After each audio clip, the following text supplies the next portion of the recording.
অসম আৰক্ষীৰ পোছাক পিন্ধাৰ সপোন দেখিছিল নাৰায়ণপুৰৰ এজন যুৱকে। সেয়েহে 2017 চনৰ পৰাই 7বাৰকৈ দি গৈছিল অসম আৰক্ষীত নিযুক্তিৰ বাবে পৰীক্ষা। প্ৰতিবাৰতে যুৱকজন হৈ পৰিছিল বিফল, তথাপিও যেন হাৰ মনা নাছিল যুৱকজনে। 2017 চনৰ পৰা মই কষ্ট কৰি আছিলো। আজি 2025 চনত মই সফল হ'ব পাৰিছো। 7 নম্বৰ বাৰ দিলো। এই 8 নম্বৰ বাৰত মই সফল হ'বলৈ সক্ষম হৈছো। অৱশেষত অসম আৰক্ষীত নিযুক্তি পালে এই যুৱকজনে। এই যুৱকজন হৈছে নাৰায়ণপুৰৰ জিন্তু নেওগ। সৰু পৰাই আৰক্ষীৰ পোছাকযোৰ পিন্ধিবৰ বাবে কৰি গৈছিল জিন্তুৱে বহু কষ্ট।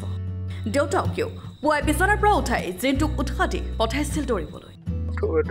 ৰাতিপুৱা যেতিয়া দৌৰিবলৈ যায় মই সোনকালে তাক উঠাই দিওঁ, পাই উঠ তই যা দৌৰিলে তই কিবা এটা দৌৰা ফলটো তই আগলৈ আগবাঢ়ি যাবি বুলি মোৰ মানে মনত এটা ধাৰণা আছিলে। সেইমতে যি কৈছিলো সেইমতে ধাৰণাটো আশা পূৰণ হৈছে।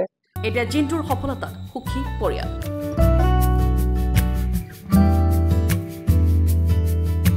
ধন্যবাদ জনালে অসম চৰকাৰক। চৰকাৰলৈ শত ধন্যবাদ। আমাৰ নিচিনা এজন মানুহৰ ল'ৰাক যেতিয়া চাকৰি এটা দিছে আৰু কি লাগে তাতকে কি ক'ম, ক'বলৈ একো নাই। হেমন্ত বিশ্ব শৰ্মাক এয়াই আমাৰ অনুৰোধ, যাতে যে পষ্টটো যে দিছে শত বাৰ নমস্কাৰ। Bureau report, Lakhimpur today.